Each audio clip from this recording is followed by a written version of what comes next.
Welcome back students to Anfal Institute of Health Sciences. Assalamu alaikum. I am Muqaddas Nazir. Today we are going to discuss unit number 2. Topic is chemical control of microorganisms. कल हमने पढ़ा था physical control of microorganisms. Chemical method of destruction में आ जाता है हमारे पास very few chemical agents actually achieve sterility but they do reduce the microbial population to safe levels, destroying pathogen. बहुत थोड़े से केमिकल ऐसे होते हैं जो असल में स्टेरिलिटी काज करते हैं, बाकी सारा डिसइंफेक्ट कर देते हैं या कम कर देते हैं पैथोजेंस को सेफ लेवल तक. Chemical agents act primarily by one of the three mechanisms. Chemical agents 3 mechanisms को कितने तौर पे काम करते हैं. डिस्ट्रप्शन ऑफ सेल मेम्ब्रेन, या तो ये सेल मेम्ब्रेन को डिस्टर्ब कर देते हैं. मॉडिफिकेशन ऑफ प्रोटीन चेंजेस कर देते हैं, या मॉडिफिकेशन ऑफ डीएनए या डीएनए लेवल पे चेंजेस कर देते हैं. The following table illustrates some of the commonly used chemical agents. Phenol एक केमिकल है जो स्टेरिलाइजेशन के लिए हम यूज करते हैं. कार्बोलिक एसिड इसे बोलते हैं. Was first used by Lister 1860 as a disinfectant. Lister ने फर्स्ट टाइम यूज किया था डिसइंफेक्टेंट के तौर पे. Destroys plasma membrane and denatures proteins. Plasma membrane को डिस्ट्रॉय करता है और प्रोटीन को डीनेचर करता है.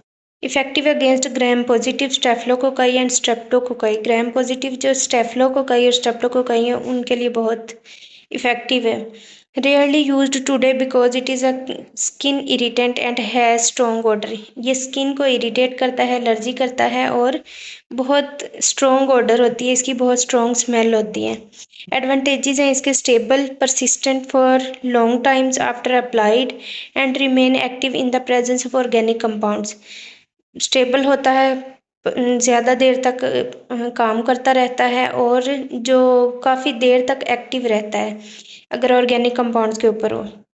Disadvantages. Excessive use in infants में काज न्यूरोलॉजिकल डैमेज. अगर बच्चों में हमने ज़्यादा यूज़ कर लिया तो उनके न्यूरोलॉजिकल डैमेज हो, न्यूरॉन्स डैमेज हो जाएंगे. हेलोजेंस.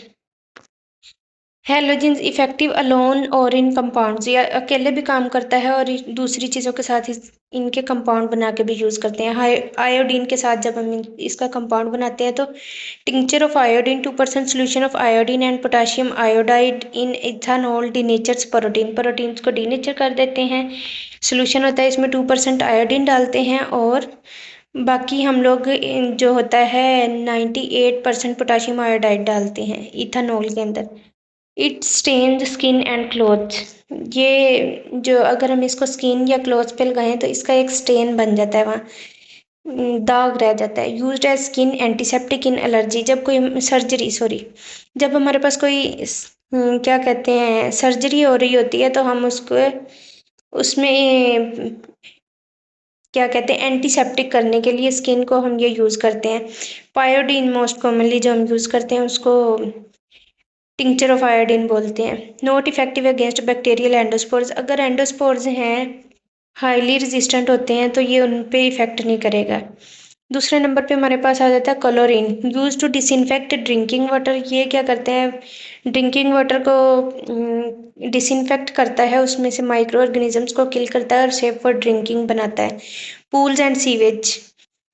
पूल्स और सीवेज को भी क्लीन करने के लिए यूज़ होता है. Chlorine is easily inactivated by organic materials. Organic material जैसे हम इसको इजीली डीएक्टिवेट कर सकते हैं, इनएक्टिवेट कर सकते हैं. Sodium hypochlorite is active ingredient of bleach. Bleach जो होती है उसमें सोडियम हाइपोक्लोराइड एक्टिव इंग्रेडिएंट होता है. When mixed in water forms hypochlorous acid. जब उसको पानी में डालते हैं तो वो हाइपोक्लोरस एसिड होता है. Cl2 plus H2O. इनको हम जब मिक्स करते हैं तो हमारे पास H प्लस आ जाता है, क्लोराइड माइनस आ जाता है और HOCl हमारे पास फॉर्म होता है. अल्कोहल्स. ये फॉर्मूला हमारे लिए इम्पोर्टेंट नहीं है. Alcohols. Alcohols kills most bacteria fungi but not endospores. Alcohols भी बैक्टीरिया और फंजाई को तो किल करते हैं, एंडोस्पोर्स को नहीं करते. Act by denaturing proteins and disrupting cell membranes.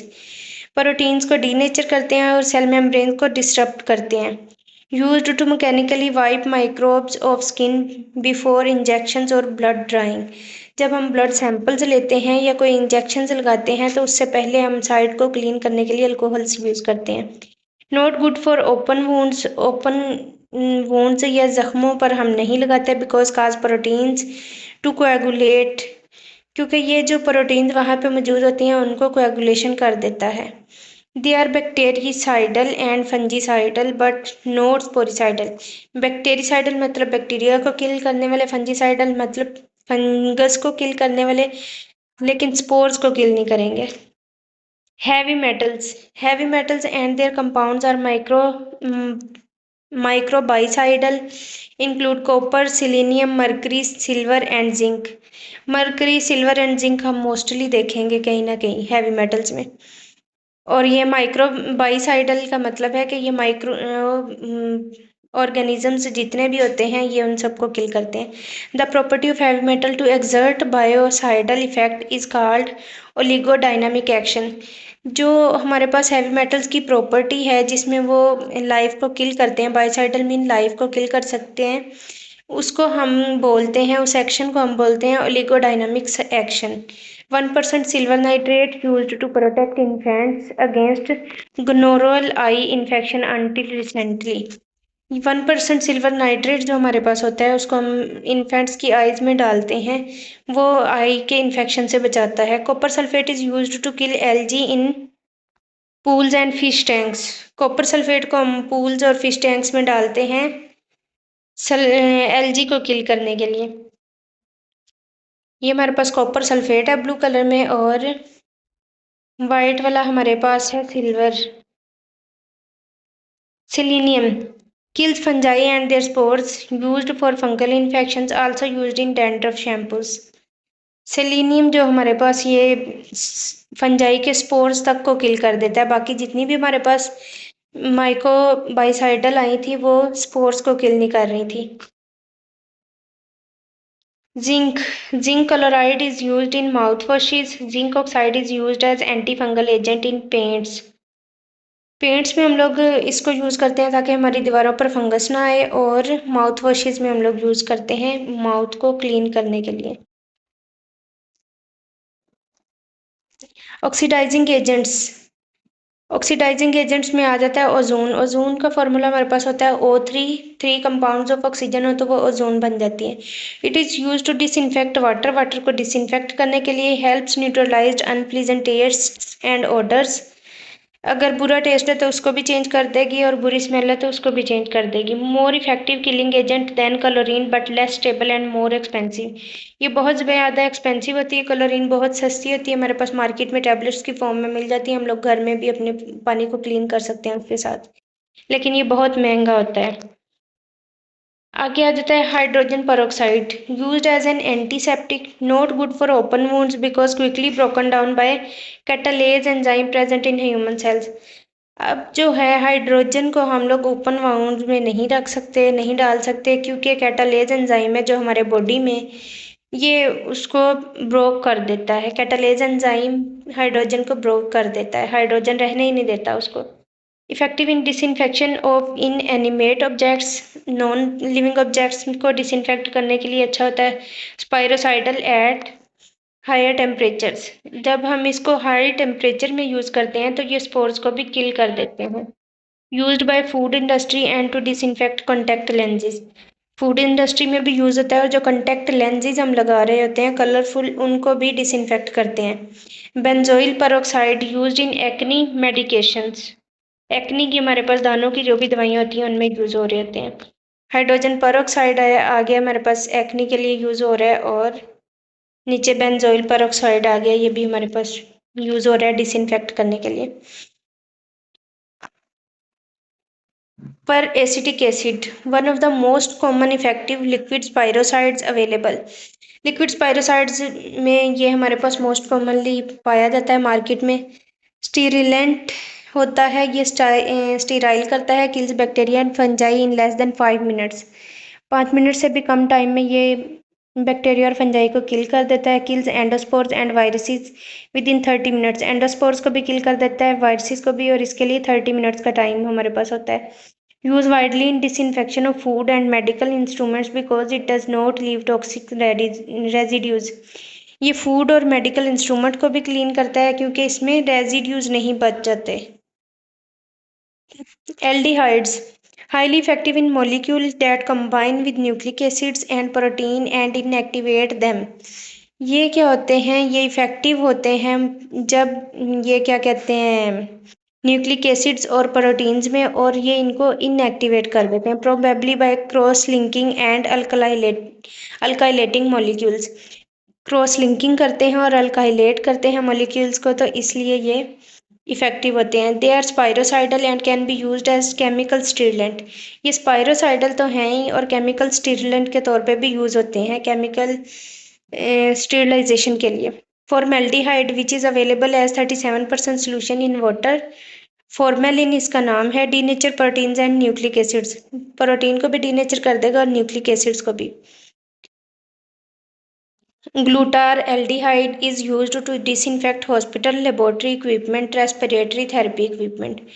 ये जो ग्लूटार एल्डिहाइड जो है ये डिसइंफेक्ट करता है हॉस्पिटल को, लेबॉर्ट्री में जो जो इक्विपमेंट होते हैं उनको, और रेस्पिरेटरी थेरेपी में हम लोग जो इक्विपमेंट यूज़ करते हैं उनको।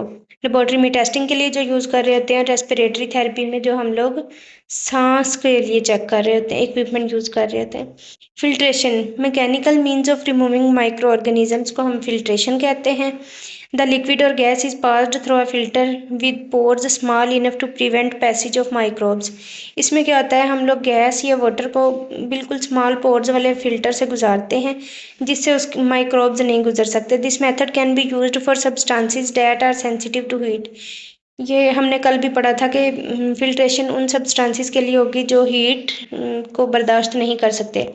HEPA filters removes at least 99.97% of airborne particles 0.3 micrometres in diameter. HEPA filters में क्या होता है, 0.3 हमारे पास माइक्रोमीटर्स के डायमीटर के उसमें होल्स होते हैं जो हमारे पास 99.97% पार्टिकल्स को रिमूव करते हैं। Alpha filters remove from the air at least 99.999% of dust, pollen, mold, bacteria and any airborne particles with a size of 120 nanometer or larger. Alpha filters जो होते हैं 120 नैनोमीटर लार्जर साइज तक को filter कर सकता है। ये हमारे पास है हेपा और अल्फा फिल्टर्स।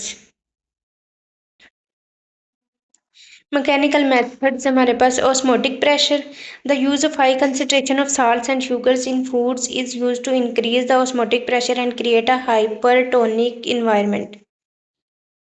इसमें क्या होगा, हमने साल्ट वाले जो ली होती हैं सॉल्यूशंस लिए होते हैं वो अपने अंदर वाटर को खींच लेते हैं। इस तरह से हम लोग इसमें स्टेरिलाइजेशन करते हैं या क्लीनिंग करते हैं। The addition of salt to meat creates a solute rich environment where osmotic pressure draws water out of microorganisms. अच्छा, thereby retarding their growth. इसमें क्या होता है, जब हमारे पास साल्ट कंसंट्रेशन ज़्यादा होती है और उसको हम लोग माइक्रोब्स पे यूज़ करते हैं, तो साल्ट क्या करता है, माइक्रोब्स के बॉडी में जितना भी वाटर होता है उसको अपनी तरफ खींच लेता है। वाटर की कमी की वजह से उनकी डेथ हो जाती है और हमारे पास सरफेसेस क्लीन हो जाती हैं। Staphylococci yeast are resistant to high osmotic pressures. Staphylococci और यीस्ट को अगर हम लोग हाई ऑस्मोटिक प्रेशर भी दे देंगे तो ये रेजिस्ट कर जाएंगे, ये किल नहीं होंगे। Importance of control of microbial growth, क्या इंपॉर्टेंस है मेडिकल में या हमारी लाइफ में माइक्रोबियल ग्रोथ को कंट्रोल करने के लिए। Control of microbial growth means to kill और inhibit the growth microorganisms. Control of growth usually involves the use of physical और chemical agents which either kill और prevent the growth of microorganisms. क्या करते हैं, micro organism की growth को कम करने के लिए यूज़ करते हैं, जिसमें हम लोग या तो ग्रोथ कम कर देते हैं या किल कर देते हैं for cleaning purposes. This control of microbial growth is necessary in many practical situations and significant advances in medicine. काफ़ी सारी प्रैक्टिकल सिचुएशंस में यूजफुल होता है और मेडिसिन की एडवांसेस में भी यूज़ होता है, एग्रीकल्चर में यूज़ होता है। Food science have been made through the study of microbiology. Food science भी हमारे पास माइक्रोबायोलॉजी की स्टडी के बाद बनी है। Microbial control is very important in the following different aspects. Control of infectious disease minimizes growth and nosocomial infections, infection से बचाता है। क्रॉस जो इन्फेक्शन होते हैं एक से दूसरे को, और नोजोकोमियल इन्फेक्शन होते हैं जो उनसे भी बचाता है। प्रिवेंट्स सर्जिकल कॉम्प्लिकेशन, अगर किसी की सर्जरी होती है और उस साइड से कोई कॉम्प्लिकेशन हो सकती हैं तो उससे बचाता है। डिक्रीजेज मॉर्बिडिटी एंड मोर्टेलिटी, और prevents food from spoilage, food को डिस्ट्रक्ट होने से बचाता है। Food can be preserved from months for months, अगर हम लोग इसको यूज़ करके फूड को प्रिजर्व करते हैं तो वो काफ़ी लंबे अरसे तक हमारे पास प्रिजर्व रहती है। Improves and ensures the safety of agricultural products, safe agriculture products की सेफ्टी के लिए यूज़ होता है। Ensure the provision of safe drinking water to public, सबसे बड़ा जो इसका काम है वो है safe drinking water to public. The last objective will be covered in second part of this unit. Have you any questions, students? You can ask in comment section. Thanks for listening. Stay tuned for the next part.